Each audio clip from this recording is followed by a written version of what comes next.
Hello, everybody. Welcome back. Very excited to have my next guest on the show. We connected recently, and I said, hey, he's going to be a great fit. Atlas Aultman is on the show. Best-selling author with Amazon, elite military, former military guy. And I got to tell you, brother, you got like a John Wick name. Oh, I love that. Atlas Aultman. It's like, you're going to be like, you should be in John Wick 4, dude, because they're going to be like, oh, John Wick's going up against, Atlas Aultman. I mean, that's a badass name, dude. Thank you. I appreciate it. I do. Well, I appreciate you being here, man. We were talking a little bit before we started, brother. You were in the military. You did a lot of cool shit, working with elite teams, leading elite teams. You were part of JSOC or SOCOM? Yeah. So I was part of JSOC there for a while, and I ended up rolling out with the 75th. Ranger Regiment. Yeah. The folks out there in Afghanistan and taking over a director role out there. I had some special forces guys that were working for me, and then we had the support roles for all of NATO and their special operations. So I got to work with the whole host of elite people with my small team of folks that paired technology with those guys to make things happen. It was amazing to watch all that stuff. But yeah. Now, when did you get out, brother? So I still have 2 months left on the books until I'm out. But I started my business 2 years ago and got approval to kind of do this in unison so I can make it seamless. Because a lot of people, when they get out of the military, go through, this transition assistance program. They make you wear a suit and tie, and they're like, you're going to get a job. Brother, I want to give jobs, man. I don't want one. I want everyone else to have money. So, exactly. Yeah, the thing that just baffles me, and this, I mean, you're still in, you've served a lot of years, and is this the technology that they have? I mean, I was in a long time ago, dude, 20, 30, I don't know, 20 something years, almost 30 years ago. And the technology we had was pretty high speed. But I mean, the stuff, because my son's in the Air Force, he's in Space Force. Oh, okay. Every once in a while, he throws me like a little nugget of stuff. It's amazing. Make sure there's no surveillance balloon over me. But yeah, I mean, the technology that we have now is amazing. Can you speak to a little bit about that? Yeah, I can talk to a little bit. I'll tell you my whole story. When I came in the Air Force, email was really new. So I came in to study leaders. I know that's not normal, but I guess I'm just not a normal guy. So I came in and I started working for people that were in command. Yeah. And then they kept elevating me to work for people in command with specifics on technology. I ended up working for a 3-star and then a 4-star general. And we did cradle to grave implementation of all the Air Force's stuff. And I say we because I just read the emails. Sure. Make sure they were in a nice binder because, like I said, email was new. So a lot of the emails that came out were printed out and put in binders. That's how old I am. So and then they would, the chicken scratch on and hand it back. Yeah. So going from that era to really some of the things that we did that I can speak to in Joint Special Operations Command that aren't classified. And so if I tell you this, you can imagine what is. But one of the amazing things that we ended up working on was putting together a couple solutions that made elite people more elite. So whenever they got on the ground, they were able to do everything they needed to do. Man, I'm really scared of this. I'm trying to figure out how to say this. So America has very, very good-minded people. Yeah. Their mindset is very much so along the lines with like a David Goggins, where you're just not going to defeat these people. And then whenever you get to meet them and they're like, hey, I'm having this problem, you get to solve that with them and technology, not just technology. Amazing things happen. So one of the things I guess I can talk about this as I was trying to delay time to figure out what I could talk about. One of the things that we introduced was a light that you could put into a tent or a building or on top of a building, and it passed super secure communications. So imagine this. I'm giving you specific operational instructions, and you can get them knowing that they were not compromised or touched in any way. Yeah. And then you know exactly where they're coming from and why they're there, because you asked for them from a who that knows exactly where you need to go. Yeah. Whenever you can whittle it down to that micro detail and hit specifics, you're not going in with a grand plan. You're going in with something that you could hit immediately and get out. And enabling that for a lot of people in a lot of different areas was something that my team got to do. And then, other people took the credit. Absolutely. Now we see what you hear now, brother. You probably see it on the news sometimes. And this is, I'm going to ask you, and maybe you can answer it, maybe you can't, but we're still pretty much on the top tier as far as technological superiority with the rest of the world, right? Yeah. I won't talk to that. No, yeah, I know. You probably couldn't, but I mean, because I've seen on the news, that we've kind of, now it's a pretty head to head, it's a close head to head race. Yeah, man. Yeah, I won't talk to that because I can't, man, because it made me a knuckle dragging guy that works in special operations. Sure. So I had a bunch of smart people. We're still badass. Oh, thank you. Yeah. So I'm trademarking the words "be elite" because what I'm finding is a lot of people dismiss themselves as non-important to the mission because of the mission that they're doing. So like, I never had to pull triggers. I was trained to do that, but lucky for me, we always had the experts in front that could do that for me, whether in the air, on the sea, or on the ground. I never had to pull the trigger. I got shot at a lot. Does that make me elite? No, it made me really think about where I was at the moment. Exactly. But I didn't have to kick in doors. I didn't have to go do a lot of the training that other people had to do to be elite. But I went through a lot of that same training. Yeah, exactly. In order to be standing in the same place as a lot of these people that are just amazing people. They get by names dropped all the time. I had to work really hard to be part of that society and that community. And what I'm finding, in actually my last podcast, someone hit me up and they told me I wasn't being a quiet professional. And I was like, yeah, I'm talking about people, bro. I'm talking about our community. And what that looks like, though, is this. Like, it's my whole book that I pulled back from a very well-known publisher. And it's a TED Talk that I'll probably give in that next 6 months, I think is where it's. I got to think it's about 6-7 months is what I'm targeting. It looks like this. Everyone who has a problem comes at you like, hey, how much money is that going to cost? How much time is that going to take you? And then they ask the real question, which is who's going to do it? Yeah. Brother, it's the wrong way. Every elite team that I've been a part of has asked who's going to do it. And then ask them how much time is it going to take and how much money. So it's really starting from the rear and working way up to the front. It is, but it's asking the right question. So I'll pair it so Simon Sinek is the most popular. Oh, I love that guy. Yeah. You do? Yeah. A lot of people do. And I was going to go against his theory. Then I'm like, I can't do that because he has some good points. Yeah. So I'm adding to it. So the title of my speech is Simon Said Why. I'm adding you. So this is like that. What it looks like. So everyone pretty much knows why they're there and what they're going to do and how they do it. And he says that in his golden circle speech. You should know that, except for your why should look different. And in the grips of trying to figure out what why looks like for somebody, they get really confused a lot of times and they forget about the team. They look at their personal why. So whenever you look at it from a different perspective and you start realizing you're all part of the team, it goes back to my be elite theory. I was part of the team. I had to work really hard. I did multiple assessments. I did weeks of training to get there. And they looked at me from a whole person perspective. And if I didn't make the grade every day, buddy, I'd gone. Yeah.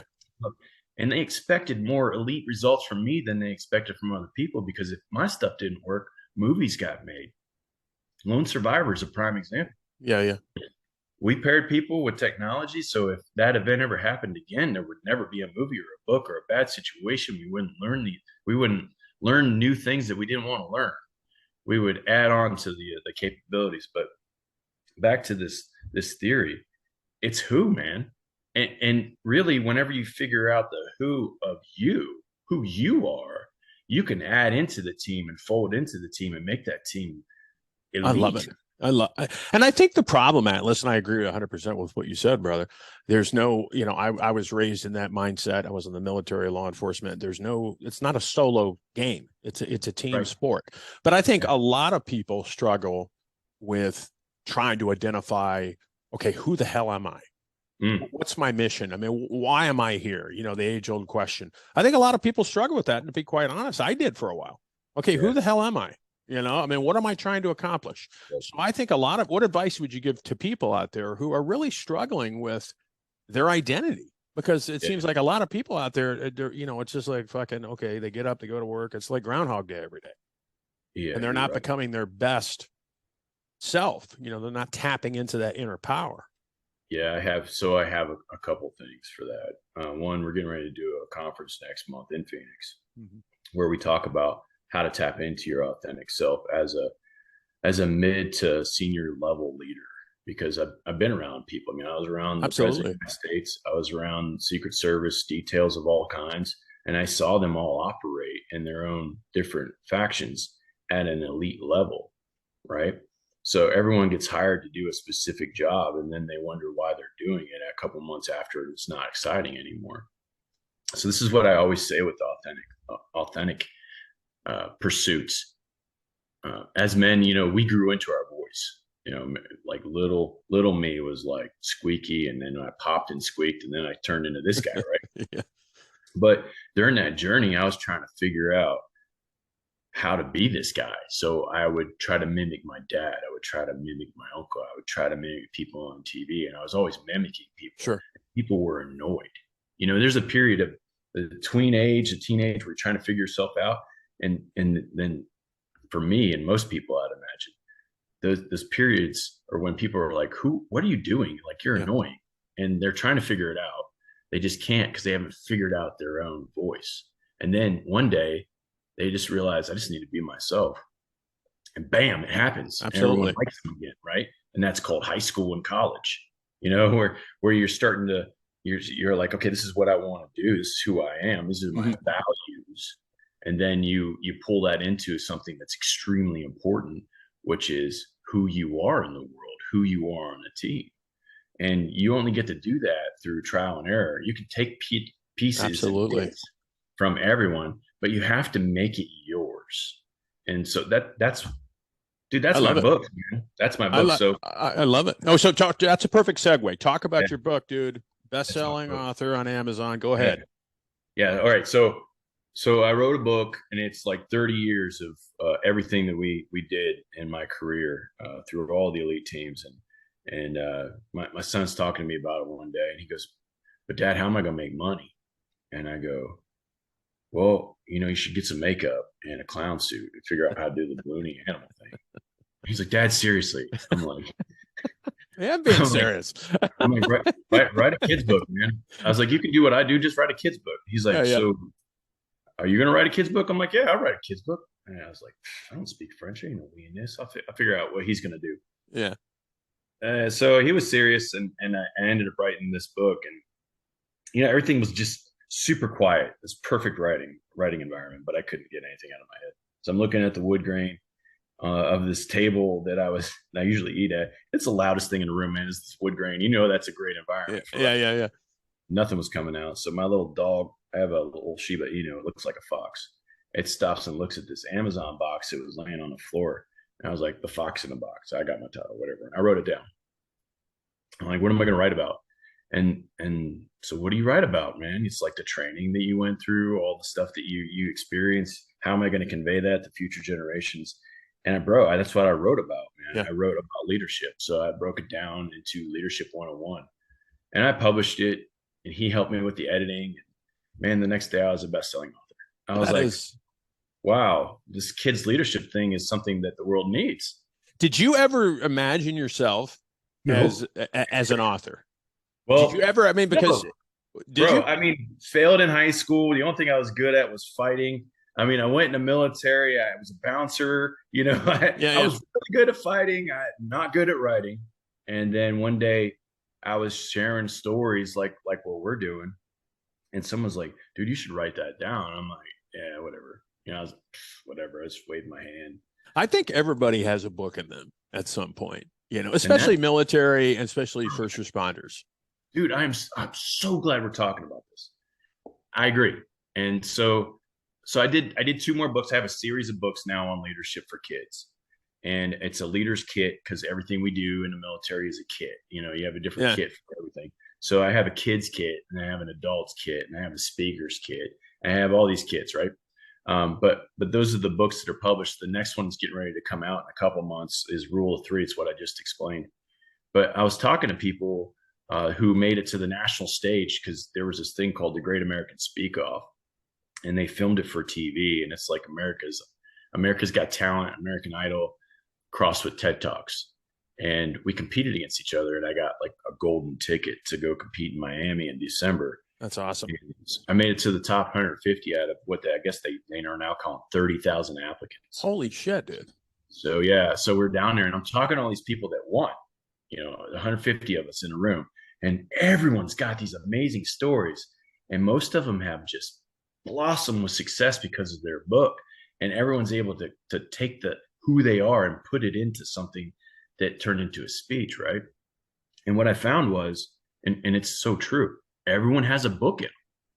And so where do you start with that? And that's why my son when we hit #1 on Amazon January now, he's like, Dad, you gotta help other people. He's like, everyone's asking if you'll help them. I'm like, bro, I ain't got the time. He's like, well, then start charging. And I'm like, oh, I hate it when my kids write. So I was like, is he your agent, dude? He should be your agent, Atlas. I know. He's looking at me. So now I'm helping people. And so the conference I was just at, I hired people to kind of help me along the process. They haven't started yet because I haven't told them I'm getting ready to publish the book. So I did all that by myself, the best-selling stuff, all that by myself.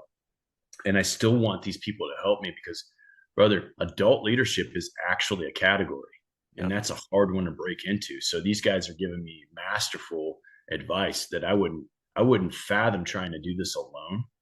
But I can do it alone. On the kids book section, I can make you a bestseller, man. You know what's beauty about that? No one knows or cares what you're a bestseller in. So the last 3 podcasts, they've introduced me as, you're 3-time best-selling author. I am. And I've gotten into thousands of homes with my message that is super simplified off of that book that I wrote for adults. It's all pared down into little thin things that I can insert, right? And most people call those micro courses. I just took my message and made it super small so it's easy to consume. Easy to digest. And whenever you do that, man, you're super powerful because no one has the aptitude to listen to you for an hour, talk about your life. Do you think, Atlas, leadership has changed since when you and I were younger? I mean, maybe that's a stupid question, but it seems, and maybe it's always been this way, it seems like there's so many people out there that claim to be a leader, claim to have titles and all this other stuff, but they're not leading. They're not leading from the front. They're not doing the things from, with my perspective in some cases, they're not doing things that leaders, at least I was taught how to be a good leader. I mean, where do you think, how is it evolving? I guess is my question. You're a leader. You work with elite teams. You work with CEOs. You work with everybody. Where are we going with this? Because I was taught from a very early age that you don't need to have a title. You don't need to have rank to be a leader. Some of the best people I've ever worked with had no rank, had no titles, and they were the best leaders I work with. So true. Yeah. Okay. So I've studied this at the highest levels of our nation and in the most elite teams for 27 years now. And what I found is it's like the definition of porn. You know it when you see it. Yeah. You're like, wow, good leadership. But people can't really put words around it. Yeah. Because you just know it when you see it. It's so different to everyone, right? Yeah. That's good. That's a good point. I'm just because, okay, so there's thousands of books published every day on the topic of leadership. That outnumbers the actual leaders 100 to 1 and actual good leaders 1,000 to 1. So I have people that have reached out to me and said, hey, you're the best commander ever. And that makes me feel good, but that's a small percentage compared to everyone. And I wasn't trying to please everyone. because Sure. leadership isn't likership. You You can't. know, you can't do that. You can't mix that up. So it evolves with culture. So at a very early age, I saw very good leadership because they were wearing stars of general officers and they were leading these multi-billion-dollar initiatives and they were actually leading them. They were like, we're going this way. And what I've seen over time is there's more people saying we're going this way and they're sharing a leadership stage with way more people. And that's good and bad.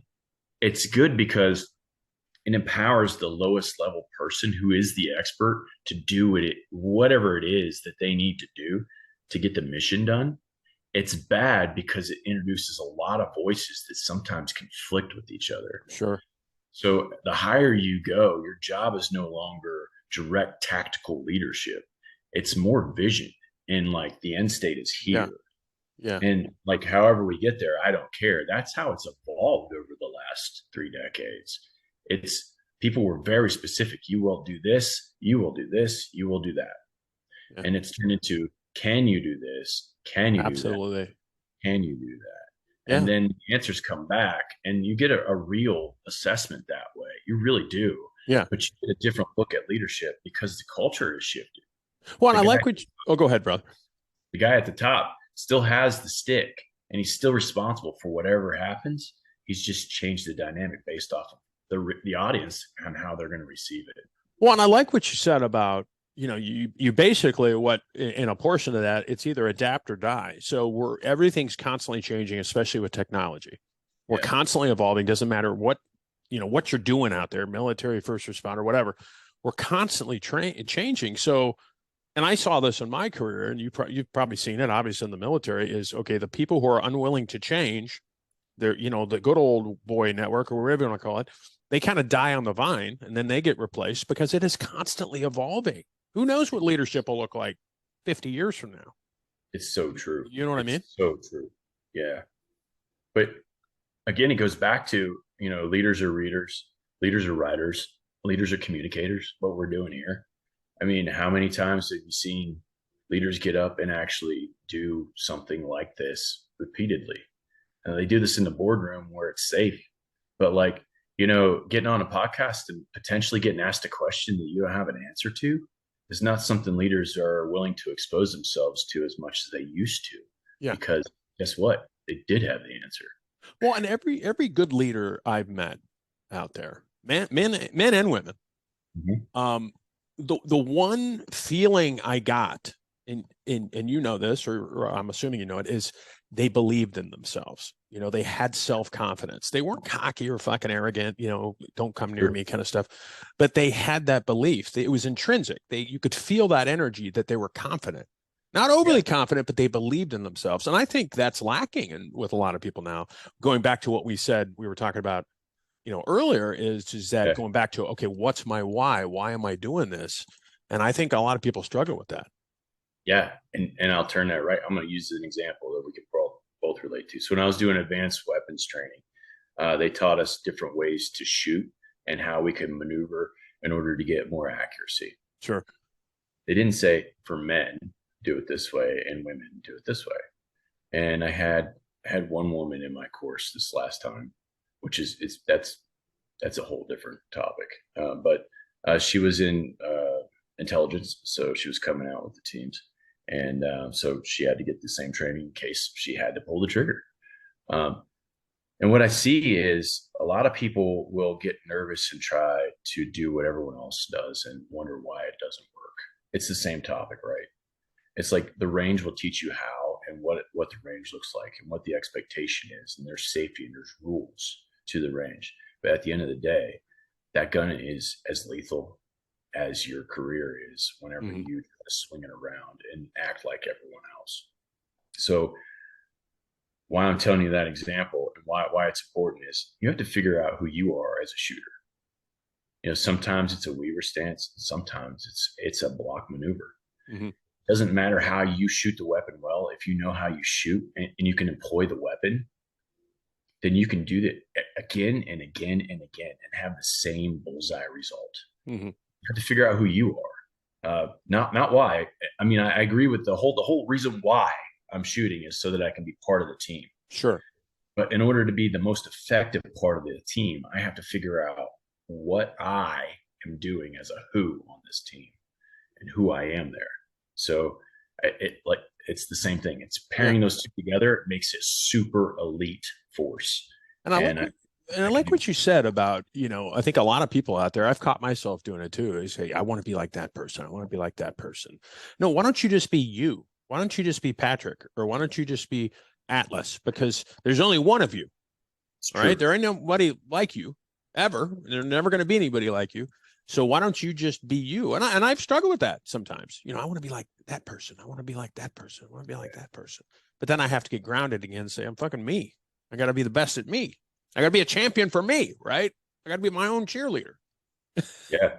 Yeah. And you have to be in here with that. Yeah, exactly. Exactly.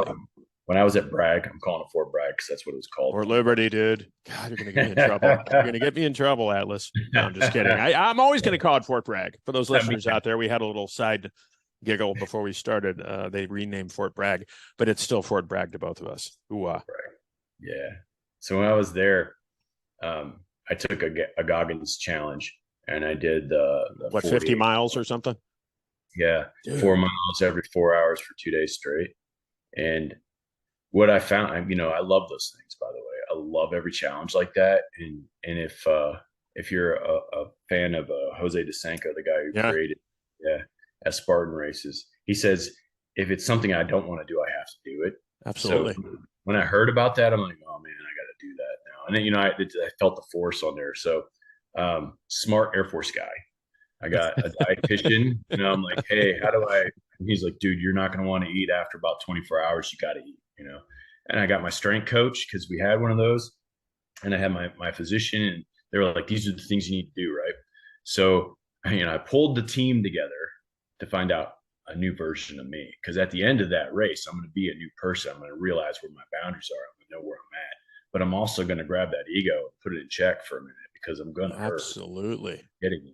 So when I went through there, about 32 miles in, my sock was bloody and my shoe was full of blood. And because I don't run that much in one day, I don't walk that much. I'm not carrying stuff that long. That's just not what I do as a special operations communicator. I'm going to do like 10, 20 miles max. Yeah. Yeah. We're good. Right. We're good. All right. I'm going to go take a nap. So I did it. And, I was pretty excited to tell everybody about it when I got back. I told other people, I won't name their branches, but they weren't Air Force. And they were part of elite teams. You go in their man caves or whatever they have at home. They got they're really cool. I won't name them because then you'll know. Yeah. Yeah. And they're like, well, if the Air Force can do it, I can.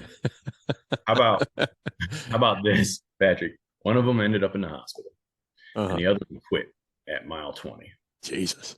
So I say that because, like, when you get that lock set, that mindset, that lock in here that you're going to do something, and when you're on a team like you were on, and you're like, hey, I want to do what David Goggins does, you can do it.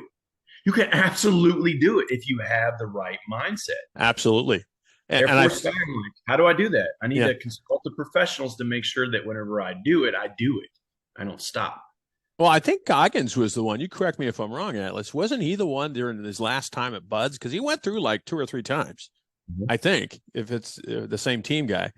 And he didn't he break like something? He was duct taping his like shin up or some shit like that, or heel or something like that. And he basically we had a broken bone somewhere. I can't remember where. I'm sorry.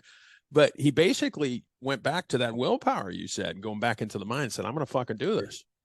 Yeah. And that's why a lot of people follow him. They want to know how to get that mindset. It doesn't come through. Well, anybody can get it. I bet you have to be, it takes discipline. It takes training. It takes believing in yourself, right? Fan of all those things. Big fan of all those things, and how do you get that discipline? How do you get that confidence? You have to go through the suck, bro. Everyone that you went to brace the suck. Yeah. That's a military term that is so true to life. And yet people don't do it. Or the only other one is, the only easy day was yesterday. Yeah. So I'm doing Oh, go ahead, I'm brother. doing that. I'm doing that with like it's going to be hard for people to pare down their message into like a kid's book. Yeah. I'm that every time I work with somebody, they're like, I'm not able to do it. And then like a day later, they're like, well, this is a lot easier than I thought it would be. I'm like, yeah, it's just a mindset. But because I've done lots of cycles, you know, I can get you through it real quick. Yeah. But once they do that, then they're able to communicate the things that they need to communicate. And it's no different here than it is on the range, Yeah. than it is running laps, than it is on the battlefield, than it is, you know, standing next to the world's top politicians, you Yeah. know, in a suit. It's the same, man. It's just different a little bit. And the one thing I learned, brother, and you've heard of this, what I'm about to say, but in order to be a good leader, you have to learn how to become a good follower first. Yeah. Because followership is just as important as being a leader. You have to learn how to follow first. See, and once you're a good follower, then you're ready to take the reign. Everybody just wants to jump into the leadership role right away, right? But I was taught, maybe I'm wrong, you tell me. I mean, you have to be a good follower before, right? You have to do your time in the trenches. You have to be a follower first before you take that next step and you're able to do that leadership thing. No, it's so true. It's so true. Look at kids. All right. Absolutely. They have authority over other kids because they're older. Everyone's like, how old are you? You know, that's the kid adage to hierarchical directions. You know, yeah, I'm the leader. exactly. But it doesn't work. You know, I'm not listening to you. You're not my mom. You know, yeah. Yeah, you have to be a good listener. You got 2 ears, 1 mouth, right? Yeah. So listen if you don't twice know as much what it is, yeah, that's right. If you don't know what it is, well, I'll make it more. I'll just keep funneling it this way. If you don't know what it is that you're doing, you're never going to get there, man. If you don't know what the destination is, you'll never get there. You can get anywhere you're going if you don't care where it is that you're going. So you have to listen and receive that followership comes this way, and then it comes out. Your part of it comes out of your mouth, and that's absolutely true. It doesn't matter who they are. Even the president of the United States still counts counsel.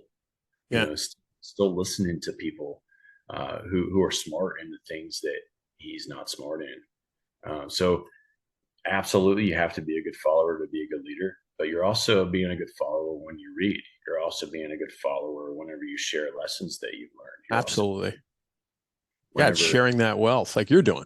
You're sharing your knowledge, your expertise.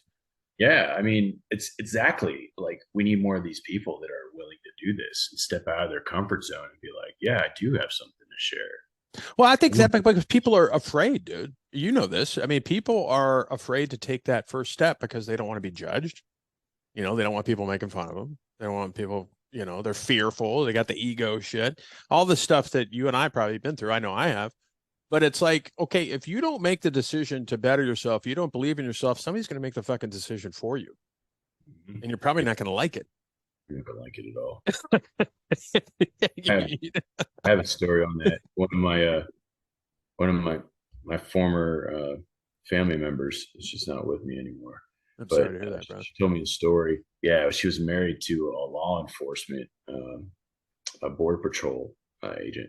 And he was really good at finding drugs in cars, like really good. And so she told him, she's like, let's just call him Joe. She's like, Joe, you should probably write a book and tell everybody how to do this. And he's like, no, I'm not going to do that. And she's like, okay. She's like, but somebody's going to do it. So it might as well be you. If you're really good at it, why don't you do it? And he's like, no, I'm not going to do it. And yeah, 2 months later, some dude who doesn't know what they're talking about got up with a book and taught them the wrong way to do everything. And he came home mad. But it's like, why didn't you do something? Exactly.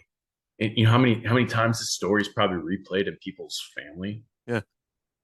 And I don't want to be that guy. No one's ever going to look at me and be like, hey, you know, you held the secret to success. The secret is taking the first freaking step, man. Absolutely. Looking at the next plateau. Don't look at the summit. Know where you're going, but don't look there. You know, hit that next circle. That cycle will bring you to the top of any mountain. Always does. It's been proven throughout history. I'm not dying with that. Ask any of my kids how to get to the top of the mountain. They'll tell you little bits at a time. Absolutely. How do you eat an elephant? One bite at a time, brother. Oh, we said it.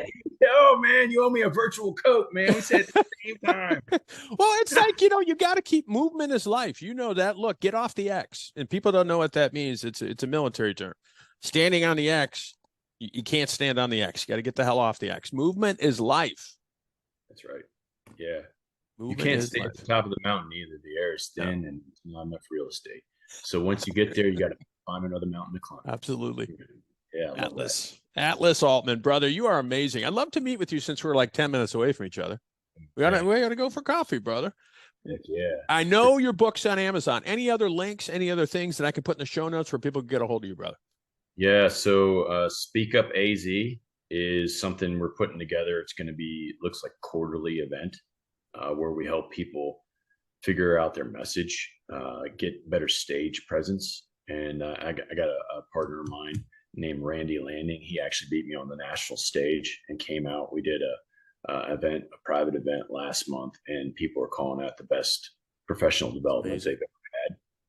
And we really exposed some secrets to body language, to word selection, and how to use tonality to kind of deliver a full package. And he's a master at it. So him and I are pairing up. I'm talking about words. I'm going to tell you how to get your message down to the minimal. And then if you're interested in writing a book or getting on stage, you can hit us up afterwards, and we got help for that. We're trying to get that through Phoenix specifically. We're trying to serve Phoenix. So when I was out in Florida, I met 2 multi-billionaires. I'll probably bring a couple of those guys into the Phoenix area because people don't know, man. This is the 4th largest city in the United States. Yeah, it is huge. These events that we have here, Grant Cardone just figured it out. Yeah, he's going to start having some in Scottsdale. Yeah. But like the events that we have here are lacking. So I'm like, let's bring some talent in here. Yeah, all the companies come through here. Yeah, like, exactly. Why don't I get all the tech leaders and all of the leaders of industry to come through here and teach entrepreneurship and all that? So I have somebody I'm working on, a Wall Street bestseller.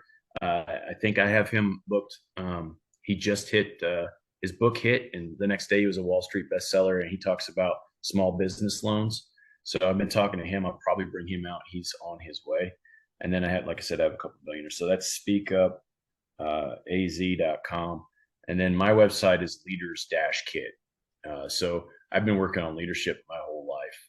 I'm a student of awesomeness, self-proclaimed. Awesome. I love seeing stuff that's awesome, and I write it down, and then I pass it on. I usually pull about 5 or 6 seminars down into 30 minutes, 60-minute chunks. And that's how I advise CEOs that pay me to go in and kind of get them to the next level. They usually all have break points they're sitting at, and they're just looking for some truth. Absolutely. Go in there and just push them a little bit. Yeah. You got to push them a little bit. Their leadership is important, man. So like assessing their leadership at each one of these break points is big. So Leaders Kit. Cool. Yeah. My books are everywhere. Books are sold. So everything will be linked up in the show notes for those listening. Atlas, thank you so much, brother. I appreciate it. God bless you. Thank you for your service to this country, this great country, brother. You're doing great work out there. You're a leader. We support you. Anything you need, brother, please reach out to me. I hope to hook up with you soon. Have a drink or coffee. Let's do it. All the good stuff, brother. All right, man. Take care. Bye-bye.